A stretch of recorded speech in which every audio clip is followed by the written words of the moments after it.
everyone আহক আজি বাদামৰ এই টেষ্টি ৰেচিপিটো বনাওঁ এনেধৰণে এখন কেৰাহীত শুকানকৈ বাদাম কেইটামান ভাজি ল'ব যেতিয়ালৈকে বাদাম কেইটা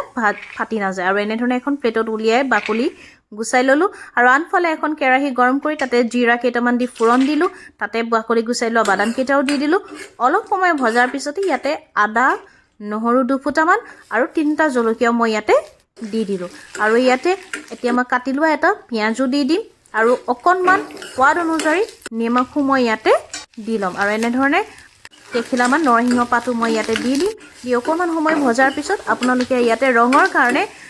কাশ্মীৰী ৰেড চিলি পাউডাৰটো ব্যৱহাৰ কৰিব পাৰে আৰু এনেধৰণে ভজা হলে আমি মিক্সাৰ জাৰটো লৈ এনেধৰণে লৈ লম মিক্সাৰ জাৰটোত অকনমান পানী দি আমি এই চাটনিখিনি পিছি লম এয়া হৈ দেখিছেনে চাটনি পিছা মোৰ হৈয়ে গৈছে আৰু চাটনিখিনিত ফুৰণ দিবৰ কাৰণে এনে তেল গৰম কৰি লম তাতে কলা সৰিয়হৰ ফুৰণ দিম আৰু দুখিলামান নৰসিংহ পাতৰ ইয়াতে মই দি দিম আৰু নৰসিংহ পাত কেইখিলা মচমচীয়া হৈ নোযোৱালৈকে এনেধৰণে খুব ভাল ধৰণে লৰাই সিজাই ল'ব তাৰপিছত যেতিয়া মচমচীয়া হৈ যাব তেতিয়া আমি এইখিনি চাটনিখিনিৰ ওপৰত এনেধৰণে দি দিম সঁচাকৈয়ে খুব টেষ্টি হয় খাবলৈ আপোনালোকে ভাতৰ লগত ৰুটিৰ লগত ইয়াক খাব পাৰে যদি বনাই খোৱা নাই নিশ্চয় বনাই খাব এবাৰ আৰু আজিলৈ আহিছোঁ বাই বাই